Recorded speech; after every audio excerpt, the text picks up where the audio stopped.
in foxholes-like test taking place. This test are going on here. And what would you be willing to do? Sounds intriguing. It was, I really enjoyed it. For more information, go to ledgemovie.com. And really, we're just trying to get the word out here in LA and New York. Of course, please do what you can to help promote the film so that it can get a broader release, so that it can get down to all the little towns where we can piss off people in churches. Which, by the way, that's a good idea. Maybe call local churches and let them know. Hey, this is a film that, is a lot of good dialogue in there that they might be interested in. Additionally, as you'll notice, I'm not actually wearing drag this week, and that's because I haven't set the date for when I'm going to do this. But we raised so much money for Camp Quest, and we beat PZ Myers, that now I have to do a show in drag, which actually I'm looking forward to. We're going to make that both fun and educational as well, and mostly like a regular show. Okay. So, stand by. Really worried about this year getting infected. So, like, when we're done smoking and everything's calmed down, can you get around, please? Or any Austin area, any atheist or atheist-friendly person is welcome to join us. It'll be at El Arroyo, and we'll have the address up on the screen there in a moment. And that's all the announcements I'm going to make. It feels like I should take care of it. If that makes sense. John, we're going to talk about I would rather spend time taking care of it than spend time dealing with infection. And the reason they're important is because beliefs drive behaviors. And especially false beliefs, and especially if you aggregate them among a lot of people, beliefs can be very harmful. And I think many religions fit in this category where they promote false beliefs and cause harm. And you can turn this around, too. You can look at a person's behavior and get a read on what their real beliefs are. They might say they believe one thing, but when they do something else, that gives you a window into what they really believe. So today I want to look at Dan Patrick's beliefs, Dan Patrick's actual beliefs. And today I'm going to use Dan as a representative. I'm going to put on Dan, but Dan is part of the bigger contingent of folks, the type of conservative Christian who wants to use government to advance their religious beliefs on reproduction, or their religious causes on reproduction. So who is Dan Patrick? Dan Patrick is a Texas State Senator from Houston, District 7. He's been in office since 2007. He's a radio broadcaster and conservative talk show host. He's taken a strong stance on state control of reproduction. And he's also made the statement, I have not made a major decision without getting a green light from God. So he claims to have a direct line to God, and God's involved in all of his decisions, according to Dan. Well, recently he got a bill passed into law. It's called the Sonogram Law. It's State Bill 16, if folks want to look it up. It was passed on May 2011, pretty recently, and it will take effect September 2011. And what the bill does is it will require a physician of a woman seeking abortion to perform a sonogram, to offer her to see it, which is just fine. The doctor has to provide a mandatory verbal explanation of the fetus, and in particular, I'm going to read from the bill now. The doctor has to provide in a manner understandable to a layperson a simultaneous verbal explanation of the results of the sonogram images, including the medical description of the dimensions of the embryo or fetus, the presence of cardiac activity, and the presence of external members and internal organs. So, the doctor has to provide an audio sound of any heartbeat if that's present and available with the machines. And so what this really is sort of rubbing the nose of the one person getting the abortion into the fact that, hey, you're killing something that's alive. And that's the strategy behind this.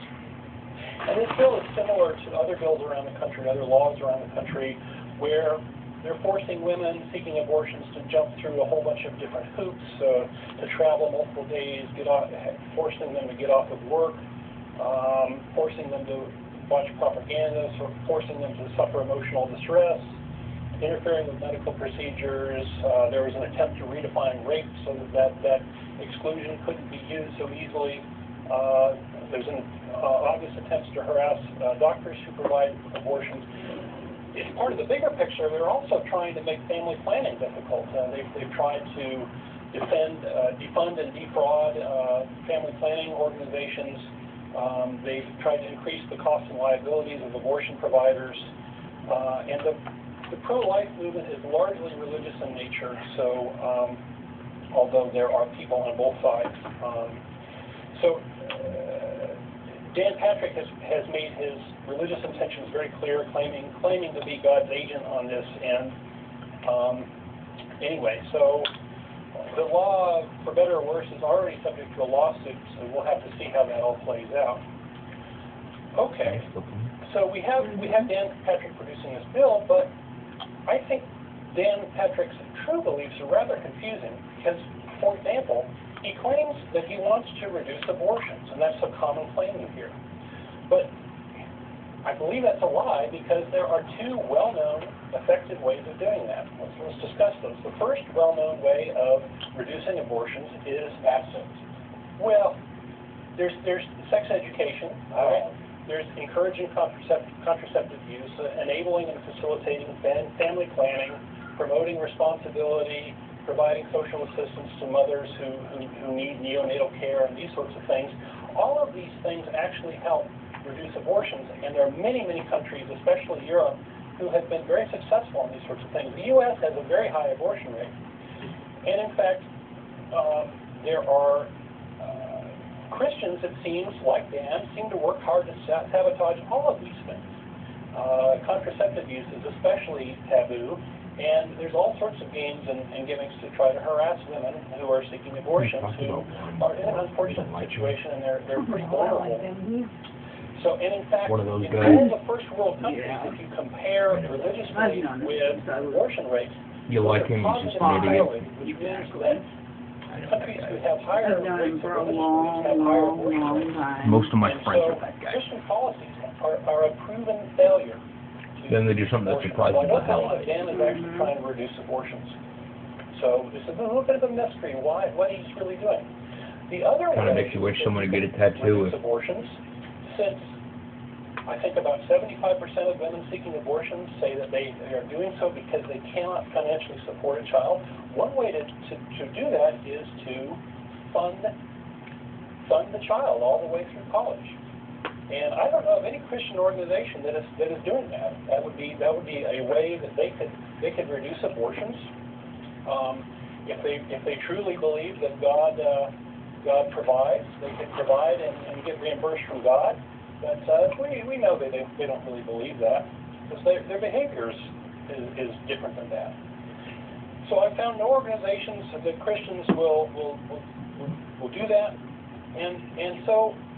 Taking these two-pronged approach, it seems like Christians are working overtime to actually increase the abortion rate, and one could actually say that maybe these folks are actually responsible for these abortions, and maybe they should be the ones witnessing these babies being killed. I don't know.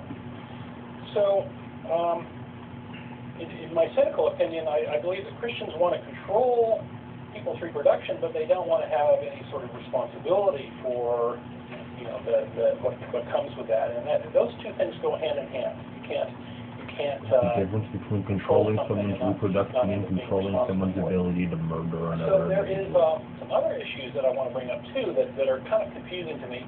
There's a lot of religious confusion in what Dan and his pals are doing. They must not believe that prayer works, because if prayer worked, they could just pray to God and have an answer to the question. But maybe they've done that. Maybe they've asked God, and God hasn't done anything, so maybe they shouldn't do anything either if they really believe in God's omnipotence. Dan must be pretty sure that God and His church are powerless to control the flux of the church. Otherwise, why co-opt the state government in order to make your religious dogma part of our state laws? Why would you need to do that if God and the church could do that? Dan and these pals clearly don't believe in church-state separation, and they're actively sabotaging the Constitution by shutting their religious dogma down.